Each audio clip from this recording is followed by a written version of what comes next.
Hi, everyone. Thank you for joining us. We're about 2 minutes out. We'll start at 2 p.m. on the dot. We're gonna let some people still join us. So be with you shortly. Thank you.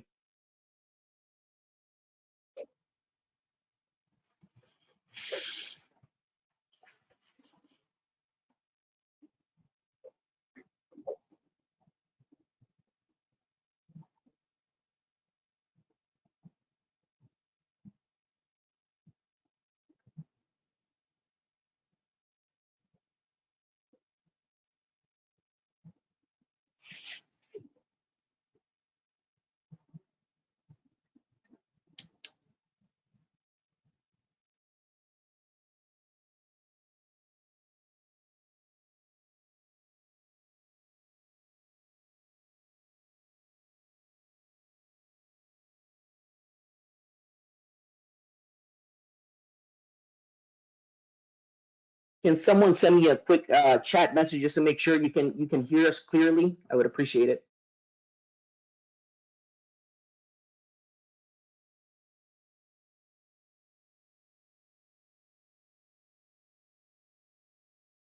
Thank you, Karen, Rebecca, Jimmy, that you guys are here.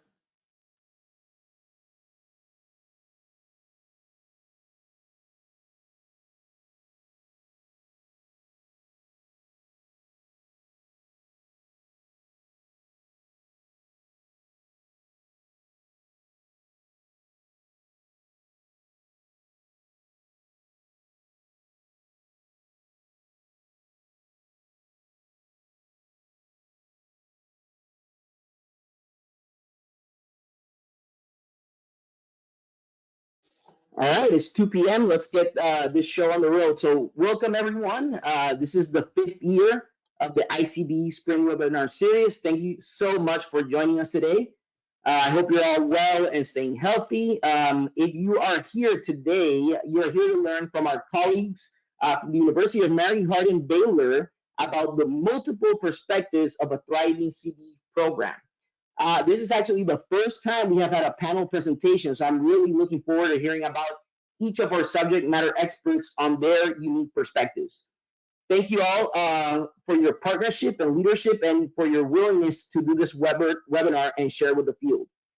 Some housekeeping for everyone. If you do have any questions along the way, please enter them in the question box. I'll be sure reviewing them along the way and we'll discuss it after the panel presentation. Without further ado, I will pass the ball to the UMHB team who will introduce themselves and take it from here. So guys, the show's yours. Welcome.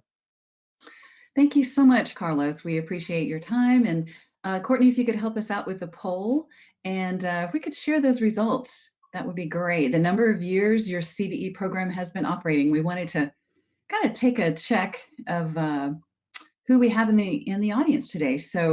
So far we have 31% that either not yet or under 1 year. We have 38% that answered 1 to 3 years, and then 31% at 4 and over years. So I'm going to close that out. And Marissa, I'm hoping that there it is. I'm hoping, Marissa, that you have the opportunity to go ahead and share PowerPoint. Wonderful. So I'm Dr. Susan Wegmann, and I'm the Associate Dean of Digital Learning and Innovation at the University of Mary Hardin-Baylor. And with me today, we have Tesha Graham, who is our Academic Student Success Coach, Marissa Boughtner, who's our Director of Recruitment CBE, Greta Wheeler, who's Financial Aid CBE, and Kelsie Livingston couldn't join us today, but she's our Instructional Designer that we have designated a portion of her time for CBE. I've worked with My Way at UMHB for 3 years. I've taught for 25 years at the college level. Then I transitioned to administrative work, former dean of a college of education, and now I'm working with our Center for Digital Learning, which includes all of the development and implementation of online courses, plus our 2 CBE programs. In my spare time, I'm the Sac COC University Assessment Liaison, so I'm very happy to answer questions about accreditation as we go along as well. There will be time for specific questions from our panelists at the end. We all have a certain piece we thought we'd do the most efficient way and get information across, but we would love for you to type your questions in the chat, and then we reserve time at the end for those. So a little bit about UMHB. We do have long-standing roots as a historical university. We began in 1845. Currently, we have about 3,900 students, mostly undergrad, but we do have graduate programs as well. We have a strong face-to-face presence. We have a strong football team, one of our championships under our belt, which is awesome.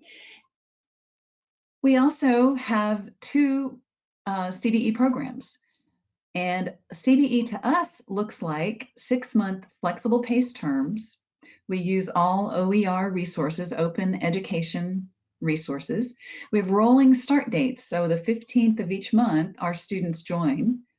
We accept VA and TA benefits. We do not accept prior learning assessment, no PLA. Students graduate with 2 transcripts. One lists all of the competencies that the program entails, and then the other one lists all of the courses. So all of our competencies are mapped to courses.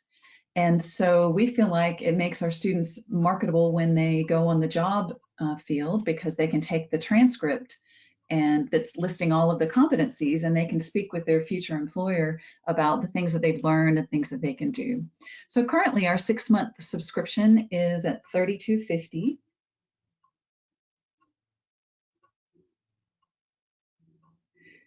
And so for us, our journey began with the competencies, and we were looking at curricular SMEs, our subject matter experts. They wrote all of the courses, the on-ground faculty at UMHB. We did not farm out this responsibility. And so because of that, we feel like we have a very large support team around us. Faculty are very engaged in the program. We don't often have to shake the bushes to find folks to participate with us. We do have review teams in the very beginning who looked at each performance task to validate whether the task matched the competency. And that was involved, or that included faculty, subject matter experts, and students. The organizational leadership degree began in August of 2016, and this is we call it a lean on a business degree because most of the courses are in business. They're things like marketing and finances and so on. We also have RN to BSN, which began in November of 2017.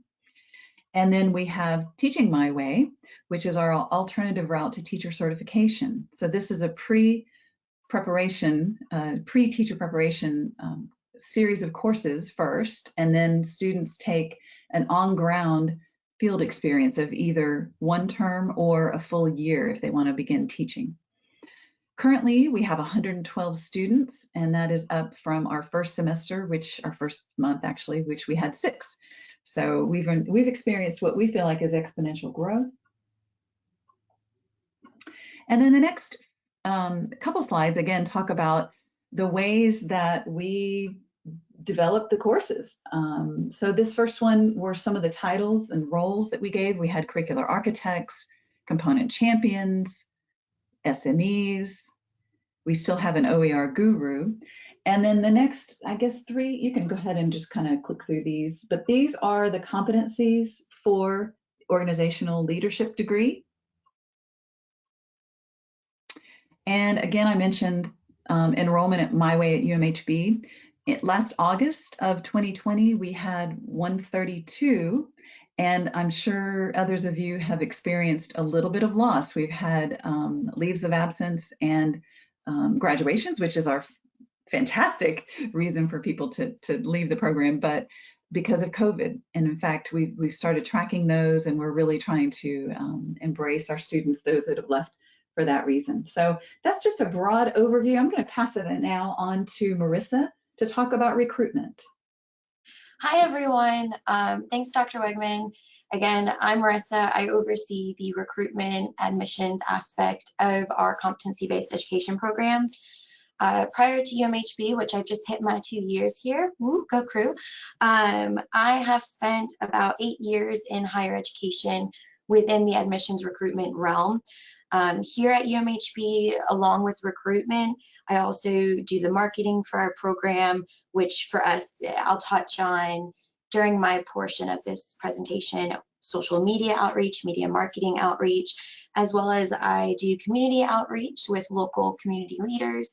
And I serve slightly as a department liaison with our development office, admissions office, and so on. So I'll touch on a few of these, but I'm happy to have y'all here. And I'll delve more so into recruitment best practices. So not only at our institution, but some key practices that can really and truly help you all grow your programs. If you don't have a specific recruitment individual, it's something that you all can do as well. So before I kick off with the key practices, there are two key phrases in this quote that I thought was very cultivating, because it just shows you that need for non-traditional students to find a new route of achieving their degrees. And so enrollment management practices are constantly changing to accommodate the evolving expectations of non-traditional students. We've all seen it with this pandemic. We've seen it over the years. We have to adjust to better serve our students. And so a why to that is our non-traditional students, they have heightened expectations, there's less free times, and in most cases, they have different needs than your traditional student does, of where maybe they don't have a ride to class, or maybe financial aid is the only reason holding them back.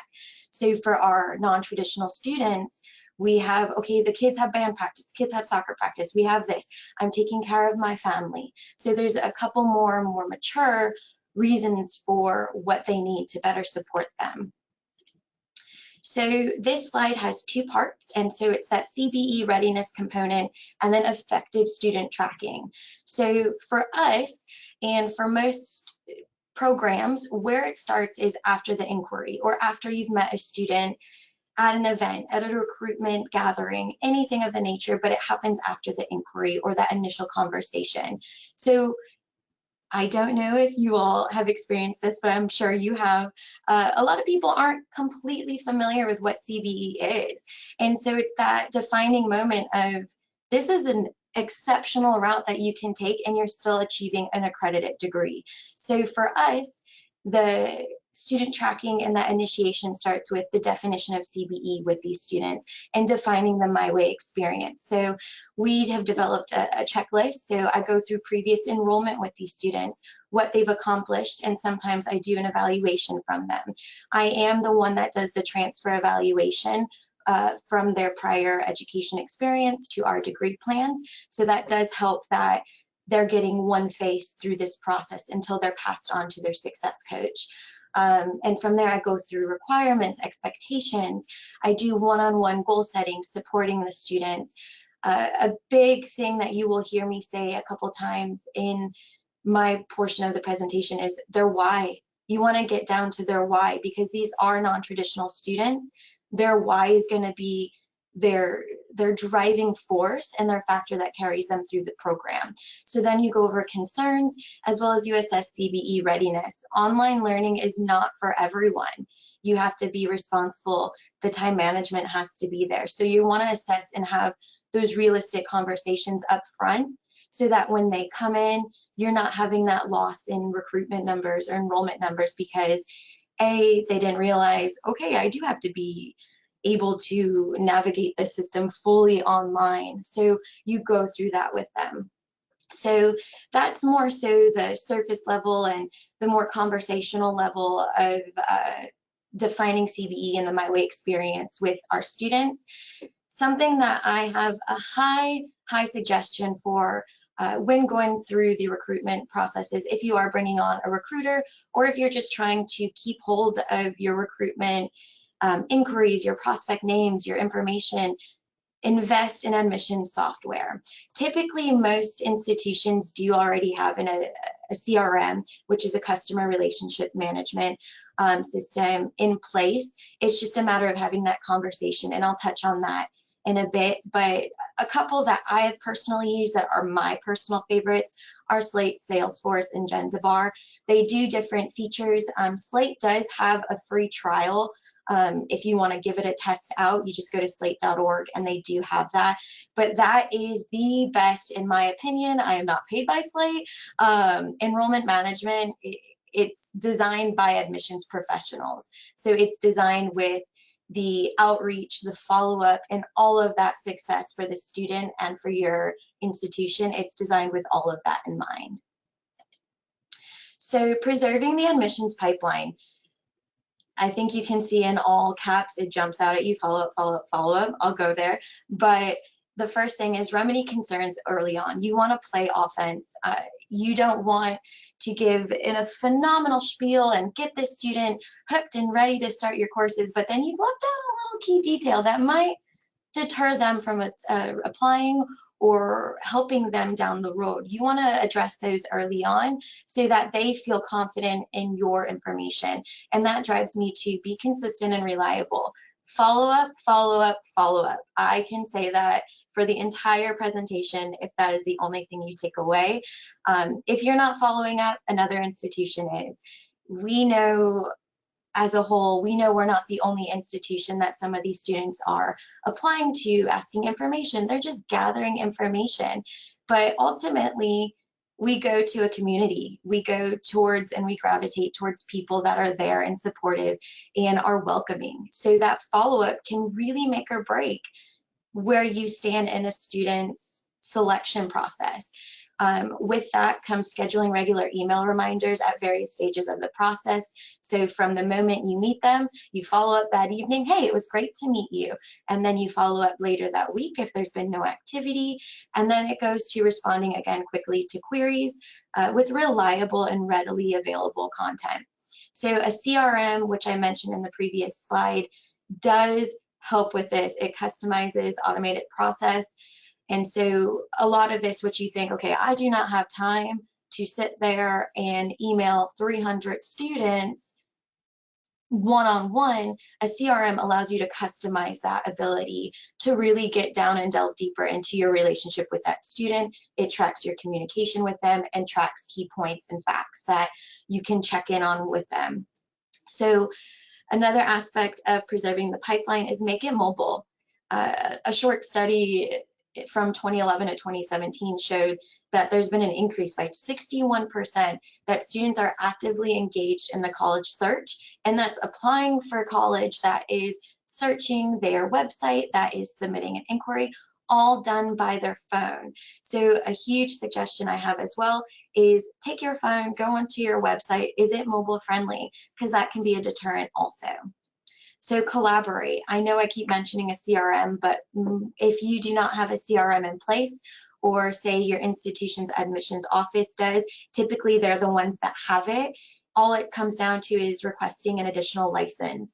The university might have to, or your department might have to buy that license. However, once a CRM is in place, you just add license in it. And so a CRM will genuinely change your lives if you do not have one. So collaborating across campus. So if you are separate from your admissions office, have that conversation with them. Hey, do we have a CRM? What is it? How can we get involved? But also utilize resources throughout the institution to provide a one-stop shop. So instead of getting emails and inquiries of, hey, where can I find this? Include the information right there in your initial email. So for us, Greta Wheeler, you'll hear from her later. She is amazing. She's on our financial aid. Tesha is our success coach. You'll hear from her as well. She's our success coach. So in my initial email after they've been admitted, I have all of their information there, so you're not having to send them everywhere. So collaborate with your offices to include information so they're not feeling like they're hot potato around the different departments. So having confidence in outreach, this is virtual, phone, and email. So be informative and effective with social media campaigns. This has been a driving force since COVID, and I'll touch on this as well. Don't just post fluff. And I say that with a big heart. I love fluff. I'll take a puppy picture any day. However, you want meaningful content, because ultimately this is driving students to submit an inquiry or go the extra mile of, you know what, I can see myself in this community. I can see myself studying this focus. So you want to be meaningful and intentional with your content. Phone calls, make it about the student. Too often, and I have actually been in charge of training admissions representatives in my previous roles, too often is someone quick to just throw information at a student, and it's overwhelming. And they might just be in the beginning stages of, I just want to know if you have this program. I didn't want to know the financial aid. I didn't want to know the graduation. I just wanted to know, do you have it? And so make it about the student. If you're not confident on phone calls, when in doubt, go to their why. Again, people love talking about themselves and what they aspire to do. And so when in doubt, if you're not confident on phone calls, say, well, why do you want to do this? Right then and there will tell you a lot about what you need to know on what type of student they are, what they aspire to do, and if your program can get them there. And then that'll give you that platform of, here's how I can help you and support you. So again, make it about them and get to their why.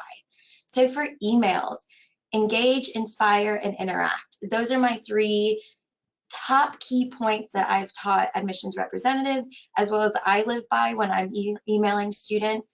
Again, it goes back to, you don't want to just throw a bunch of verbiage in there, because we all know they're not reading it all. So my approach is, don't just talk about it, be about it. That goes into the including videos into their sources. So if you're saying, hey, we have this this club on campus, here's a link to it. Give them that information that they need to get started and moving through. And back to a CRM, I can actually track when they've clicked on links, what link they've gone to, how long they spent there. So you actually get to see and engage, okay, when I sent this, they really enjoyed this aspect. I'm going to stay on this to keep them engaged. So a CRM, again, will change your life. But with emails, engage, inspire, and interact. Another aspect of confidence in the outreach, if you're not super confident in emails, in phone calls, that is a big component of recruitment and engaging students in that pipeline. However, you can offer information sessions that are virtual. You can do some that are previously recorded, which is something I've done, and I'll get to that as well. But you want to make it memorable so you stand out from the other institutions. So our key recruitment efforts from 2020 to 2021, which are still continuing, my biggest feedback that I have done since the pandemic and since being here at the institution is utilize your community. That has been my big focus. We are blessed enough to be surrounded by a heavy military presence, and I myself am a military spouse.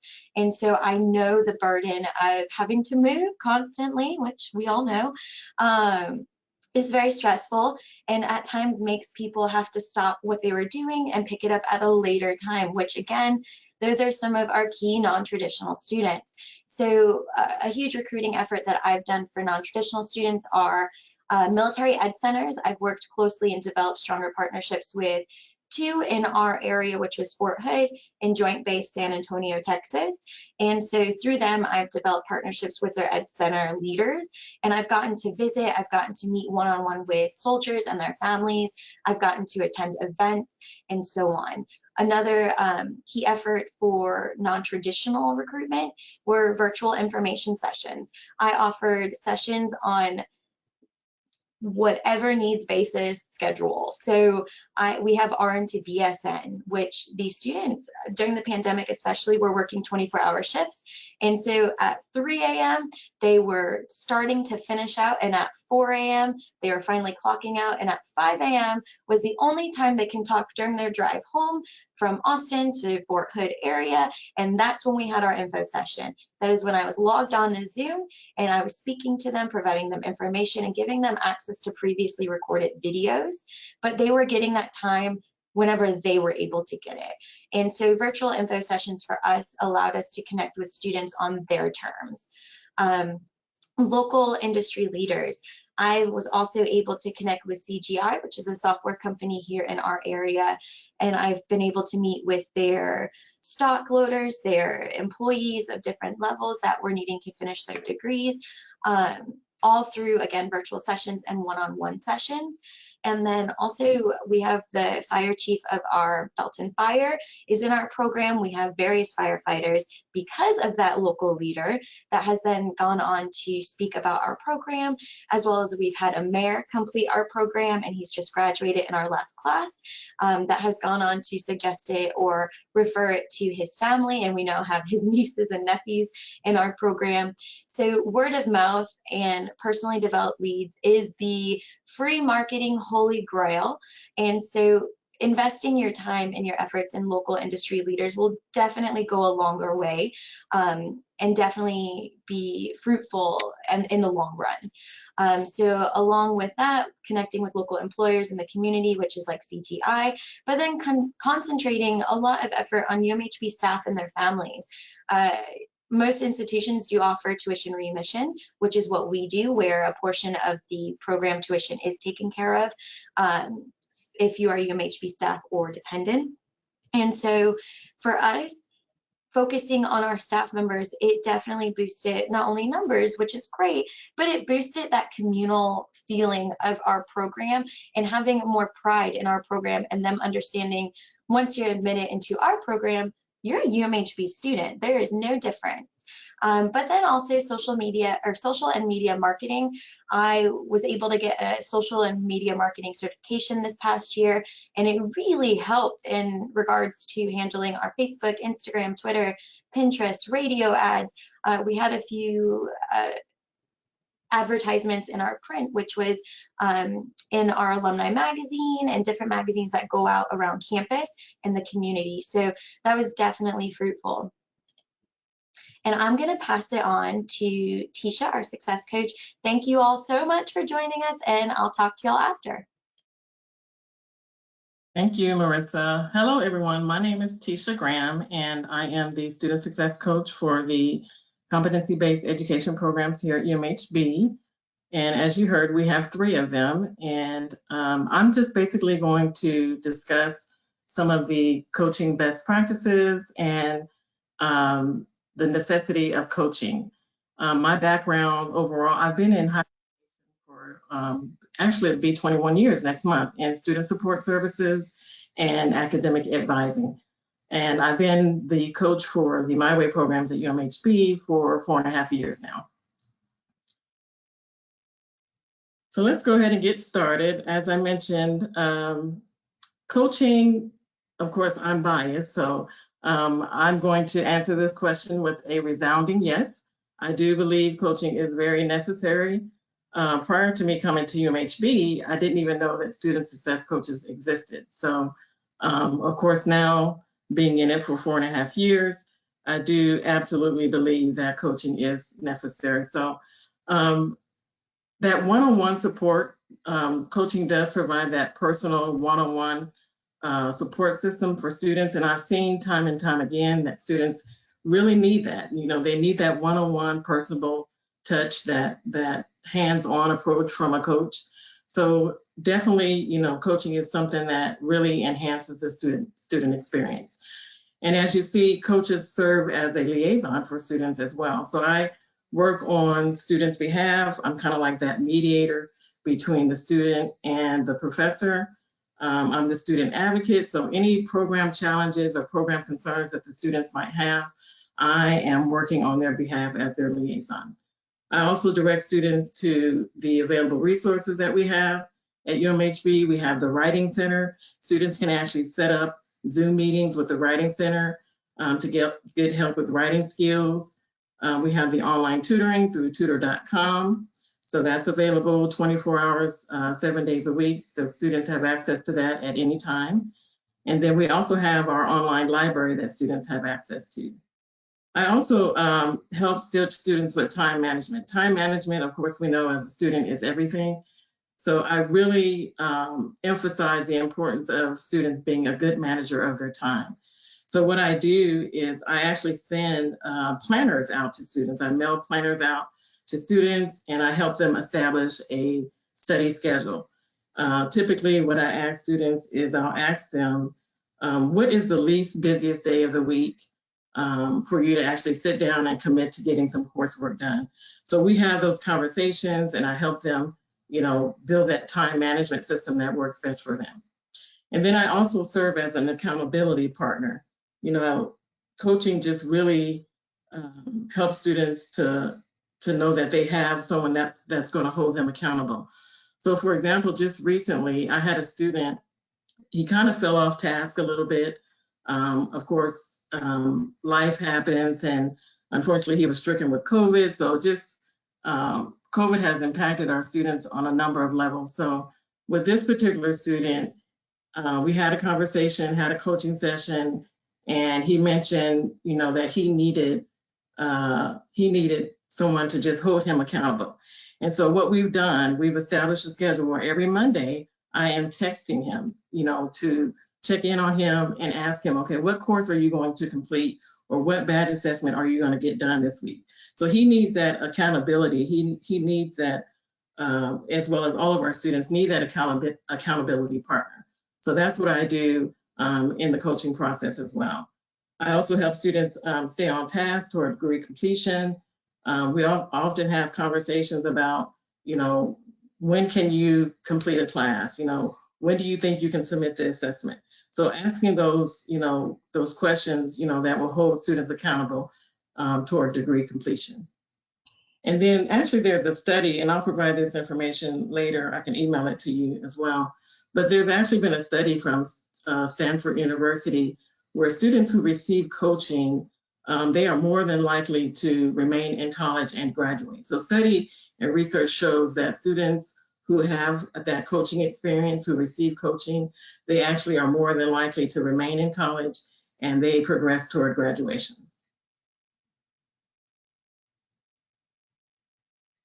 So let's talk about coaching best practices. So what I do typically is I have a coaching session with that brand new student. And I have the coaching sessions all throughout their educational journey, but in particular, that first coaching session, prior to COVID, I was doing face-to-face coaching sessions, which, preferably, those are the ones that students like to have the most, is the face-to-face coaching sessions if they're in the local area. Or what I do now, because of COVID mostly, is I do the virtual sessions. So during that coaching session, typically it takes about 20 to 30 minutes. And I go over all the program details. We go over their degree plan. We go over their class schedule. I advise them on what classes to take. And what I typically do is I try to compare some of the classes that are not as difficult to the ones that are difficult. So for example, perhaps they might, if they need writing, if they need English, if they need math, if they need science, I'm not going to couple all of those classes together. So I advise them on what classes they need to take during that session. I make sure that they have a good, solid understanding of what competency-based education is. Oftentimes they do know, but we just have that conversation again so they understand how the My Way program works at UMHB. So that coaching session, again, it takes about 20 to 30 minutes, and it just makes a world of difference, and then I get to, know the student, they get to know me as their coach, and it just creates that, that rapport and that personal, relationship at the start. And then I also contact new students on a weekly basis. So I found that during that first month, students, are really excited, they're motivated. So I want to keep that motivation. I want to make sure that students are continuing to be excited about their studies. So I noticed that when I call them or when I have that weekly virtual session with them, it just creates that student coach relationship. And again, it holds them accountable. And oftentimes what I see is when they meet with me, they want to make sure that they have completed something. They've completed an assessment or they've done some reading material, because they want to make sure, that they're progressing well through their courses. So that weekly contact, that bi-weekly I do with the seasoned students, meaning students who've been in the program maybe 2 or more terms, they don't really need that high touch from me, is what I found. So those students who've been in the program for 2 or more terms, that contact is typically biweekly. And then I also monitor student activity in their courses on a weekly basis. So I can see actually when they log in. We use the platform Fidelis. That is the learning platform that we use for students to access their courses. That particular system was designed with the coach role in mind, so I absolutely love it. Again, the name of that company is Fidelis, and that's what we use for our course learning platform. So I'm able to see when they log in. I can see what portion of the course that they've done. I can see everything that they've seen, or everything that I need to see about the student, I can see on the platform. So I can actually see their course progress, and I do that on a weekly basis. We also set target dates. I set target dates for course completion. I help students, typically what we do, we like to see students complete at least 1 class per month. And so we have a rolling start date every 15th of the month. So typically what I tell students is, since your term starts on the 15th of the month, kind of have a resolve to try to have a course done every 15th of the month. So those are those target dates that I help students to stay on task for course completion. And then for those students who have failed an assessment more than twice, the way our program works is they have 3 attempts per badge assessment, so they can submit an assessment 3 times. But after that second attempt, of course, I'm already, in contact with the student frequently. So if they fail an assessment more than twice, then I'm collaborating with the faculty member, asking, what is the student, what does that student need to master the assessment?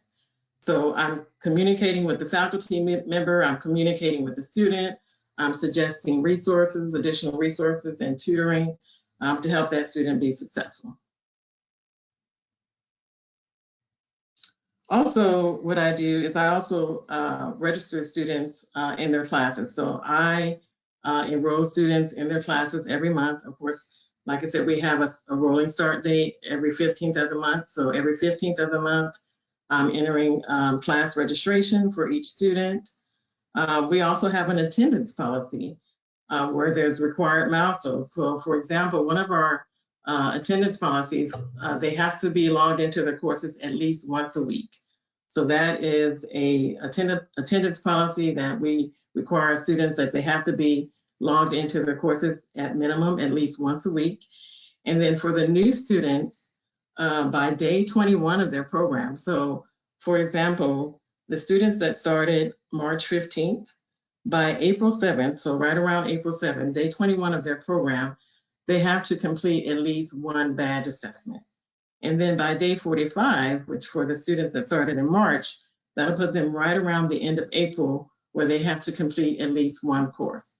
So those are some of the attendance policies that we have.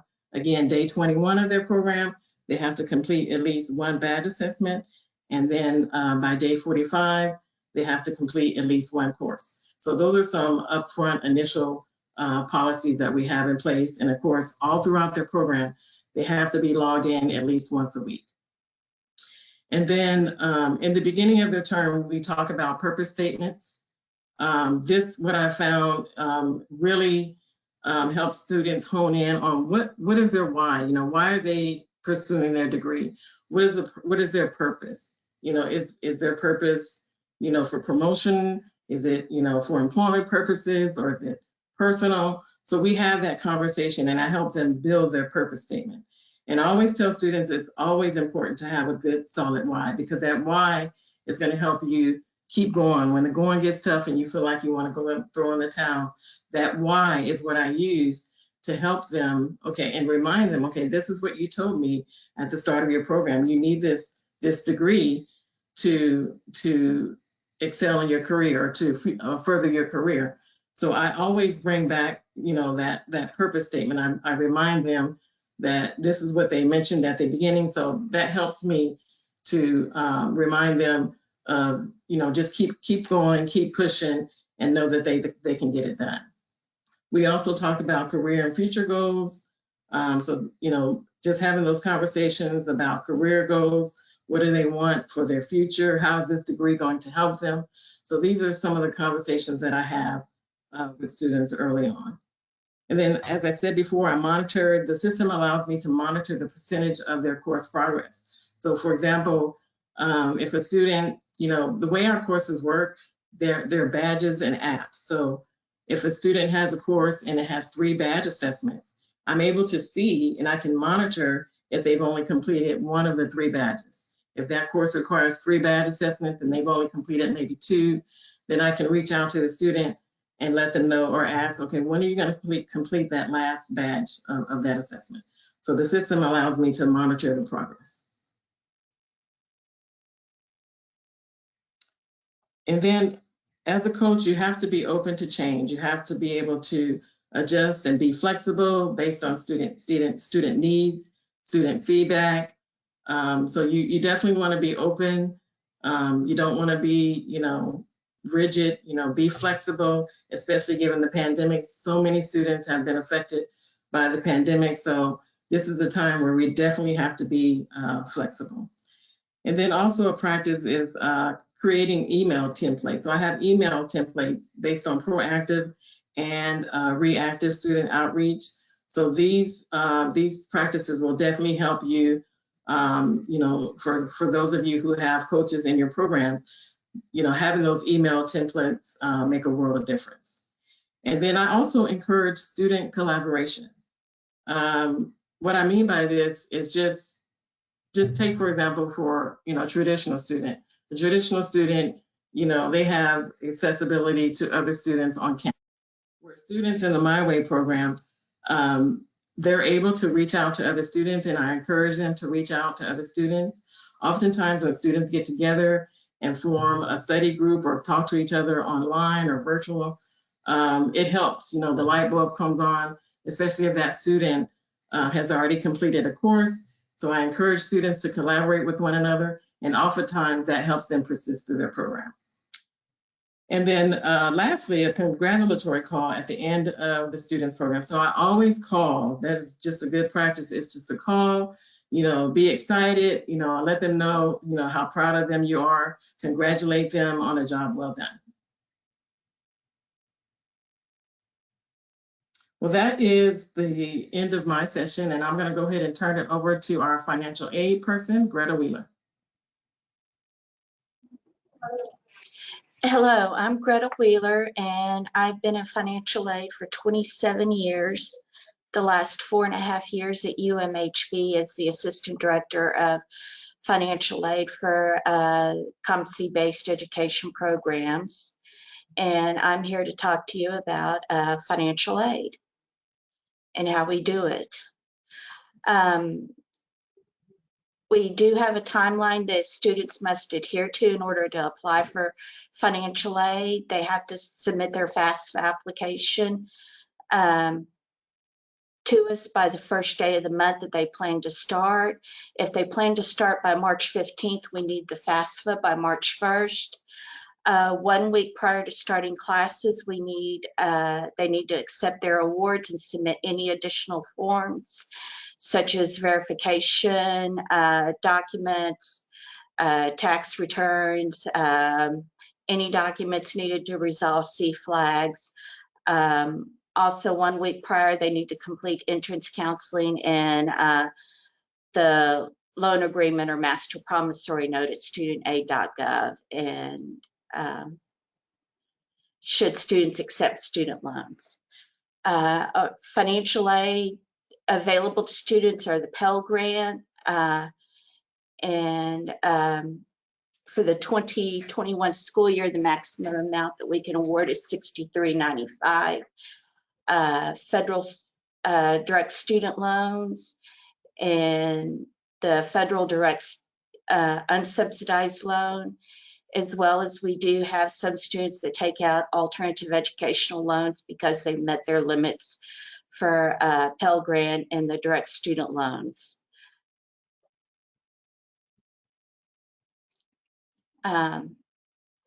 Upcoming changes that we have for the new school year for 21-22 are The Pell Grant increases to 65.45 beginning June 1st, which is when our financial aid year begins for the My Way program.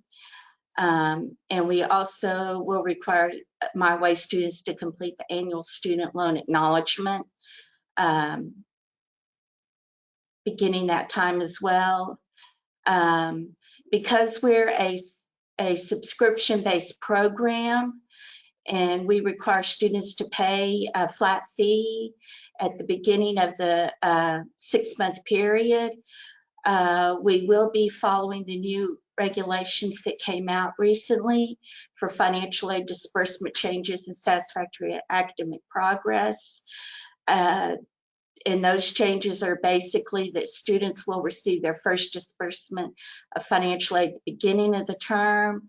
They'll be required to complete all enrolled courses before receiving any subsequent disbursement of financial aid. And if they fail to complete those hours, they automatically go to financial aid suspension status, and they're not able to receive financial aid until they meet eligibility requirements. So they'll have to, and basically a full-time student who enrolls for 12 hours for a 6-month term must complete those 12 hours for the 6-month term in order to continue on financial aid. If they complete 9 out of the 12 hours, they must complete the 3 incomplete hours before receiving their second disbursement of financial aid. I know financial aid is one of the things you're probably most interested in, and I'll be glad to answer any questions that you have. So thank you, team. It is amazing. I know that when this program was first started out, I'm sure there were lots and lots of meetings around the table of how is this all going to work, the financial aid piece, the curriculum piece, and so on. So I do appreciate the team talking about some things. So I thought I'd wrap up by talking about the professional development opportunities. So we have mandatory face-to-face meetings, but with COVID, we turned those into virtual meetings twice a year. So at the beginning of each of our regular semesters, so that usually happens in January and then in August or September. So our professors are expected, and they know they have to meet for professional development. We also have informal My Way meetings throughout the year. We have conference opportunities. We love CBEN. We love OLC, which is the Online Learning Consortium as well. And then I try to send out a monthly email. Sometimes it's bi-monthly, but it's just, you know, just as Tesha is the coach of our students, I consider myself the coach of our professors in the program. We also have several things in place for retention. Believe it or not, our leave of absence policy can be seen as a retention policy because students know, as Marissa mentioned, we are nestled right next to one of the largest military bases in the world, I think. And students can take a leave of absence for a short period of time and then join right back into their program. It's as though they put a pause on the program. Also, their purpose statement, that's been mentioned a couple times this presentation. We also like to make sure that students understand what CBE is, exactly the nature of CBE and how different it is from regular education. The personalized assistance, I think you can tell from Tesha's presentation and Marissa's as well, that there's a lot of personalized opportunities, and we feel like these are retention efforts.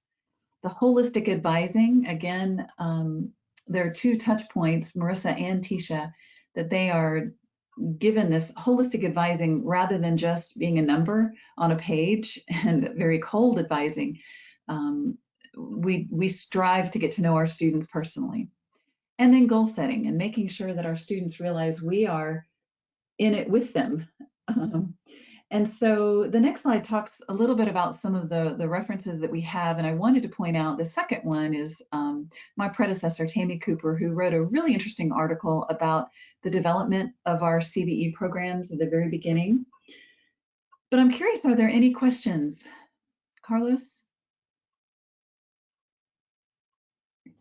Awesome. Thank you guys for that presentation. I think I speak for our attendees that we're incredibly grateful for you guys sharing your experience and your expertise. We have questions rolling in, and for the rest of the attendees, please start putting your questions in the question box. You have several subject matter experts here, so take advantage of this opportunity. So first question from Kelvin. Susan, is there a reason why you don't allow for PLA? Might your institution decide to allow it in the near future? Great question. Yeah, so I think the decision was made at the very beginning because of our SAC-COC accreditation.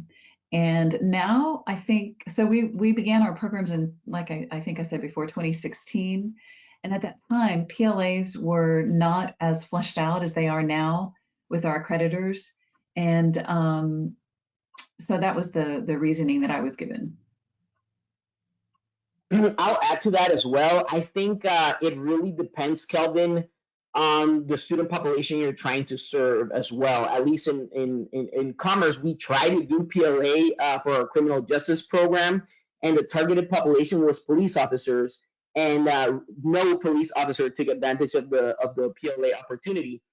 So that's why Dr. Bruno Russell and her team mapped their TCOL certification, and we were able to start awarding up to 30 credit hours for their police academy certification. So really, to me, it's looking at the student population you're trying to serve and seeing if PLA really fits in with that student population. And I could add, we do a modified PLA with our military component as well. So perfect. From Erica, what happens if they don't comply with the attendance policies? Well, they are administratively withdrawn. So we have just started a new, especially if they are financial aid students, because I'm sure if you're in the financial aid world, you've heard of R2T4, and that is a big no-no. That's when we have to send money back to the government, and that puts our institution in jeopardy. So our policy now is that Greta and Tesha develop lists every Monday of students who have not logged in for the past 2 weeks. And so they generate these lists. They contact the students through emails and text messages and smoke signals and just any way that we can. And oftentimes that's all it takes. But unfortunately, we do have to administratively withdraw students. And so that kind of hurts, but we feel like it maintains the integrity of our programs. Excellent, thank you. I have a couple of questions from Dwight. What happens if students fail to reach the required milestones? Great question. Yeah, and that's kind of a similar question as to the attendance question. The milestones, again, are in our catalog, again, as administratively withdrawn. And we start the proceedings. However, with our processes, it's all about connecting with them, contacting them, just that almost continuous touch. And so we are bugging them. And so this is one area that when I got here 2.5 years ago, three years ago, we really had to tighten up, because at the very beginning, we actually didn't follow what was in our catalog. We just kind of threatened. But I assume that you're talking about the milestones of the first 21 days and then the first 45 days. So we are actually right now in the process of tightening those up. And Tesha mentioned this, but our software does a great job of advanced searches. And so Tesha can very easily see which students are participating, which ones are not. And so it's a really good helpmeet for us. And Susan, if I can add, as far as milestones, I encourage students to reach those milestones. And the main, what I will say is the main attendance policy is they have to be logged into the courses at least once a week. So technically, as of yet, we have not administratively withdrawn anyone if they did not meet the required milestones, but those milestones are in place to help students stay on task. And I do encourage them along the way. And for the most part, they do meet those milestones. But again, you know, the key component of that attendance policy is that they're logged into their courses at least once a week. Yes. Perfect. And Dwight actually had a follow-up question to that. What is the advisor load for coaches? Only coach, We've and only we got- have 112 students right now. Yeah. I had a feeling I knew that answer. So from Karen, discuss FA more in light of a 16-week semester and 12 hours as FT.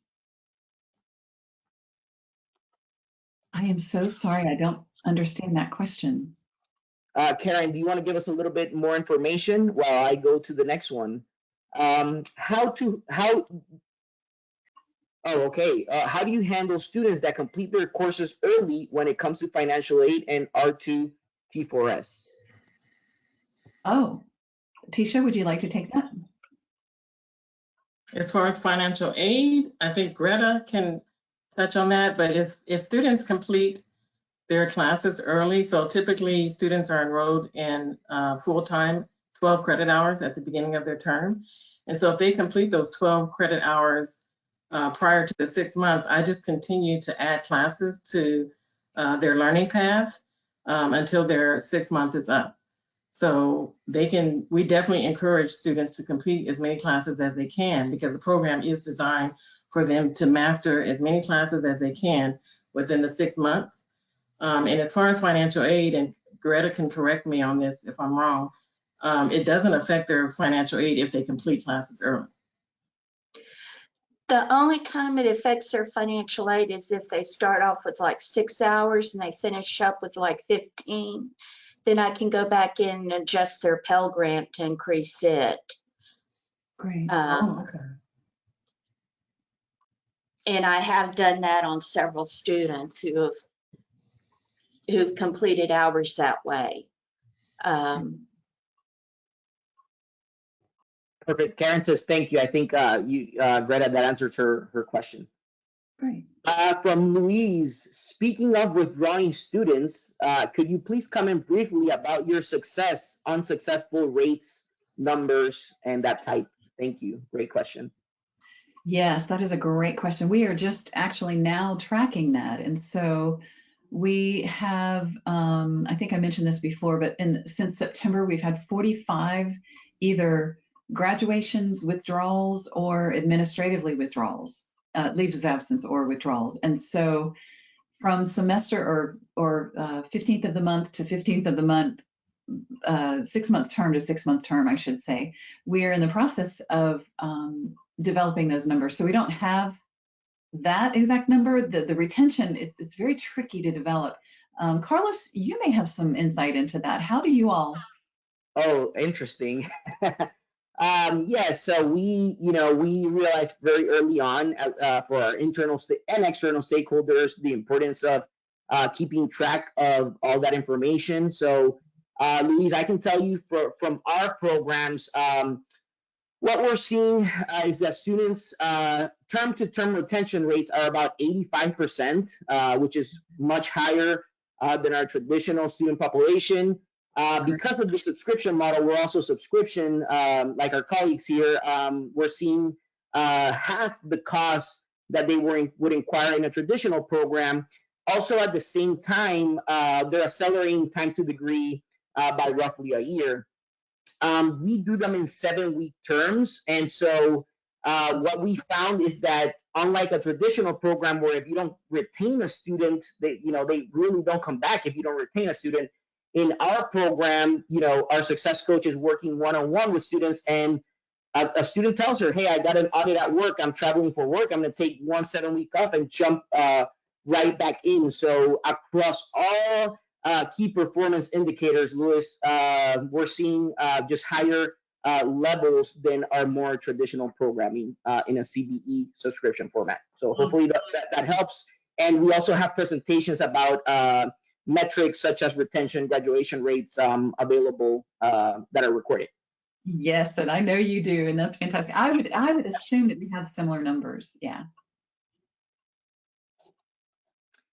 From Kate, Greta, so you don't have to do an R24 on their last date of participation if they finish their coursework prior to the end of the term? I'm sorry, what was that question again? So you don't have to do an R2 T4 on their last date of participation if they finish their coursework prior to the end of the term. Correct. Okay, Kate, hopefully that helps. We're running a bit short on time, so I did want to ask, I do see that you have different members of your team here, Dr. Wegmann, including a financial aid stakeholder. So can you share a bit of some of the stakeholders that have been involved in the implementation of the programs and the importance of getting them involved early? I think that's a good one to conclude with. Yes, we absolutely had, again, buy-in from across campus. So our registrar is intimately involved. We have collaborative team meetings every month. So again, I mentioned our registrar. We have a person who is in our financial department. We actually have two people who are dealing with our finances in particular. We have representation from our provost's office.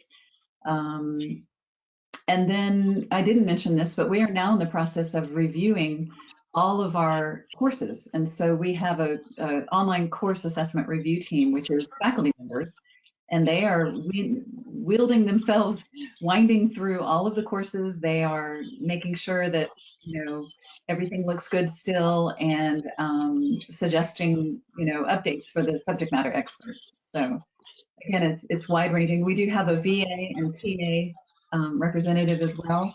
Team, who am I leaving out in our collaborative meetings? I think you covered it all. Yeah. Excellent. Thank you. Well, again, I just want to say we're right on the hour, so thank you guys so much for your time. To our attendees, if you do have any follow-up questions, please send them our way, and we'll make sure to give them to our incredible panelists. Just so everyone knows, next up is our Course Design 101, a demo of Math 1332. We've had a lot of requests for our presentations from a faculty member. So George Sundal, an instructor at A&M Commerce, has been gracious enough to give us a course design demo. So team, thanks once again for your time, and our attendees for stopping by. We'll see you all in April. Thank you, Carlos. Thank you, guys. Carlos. Bye, team. Bye.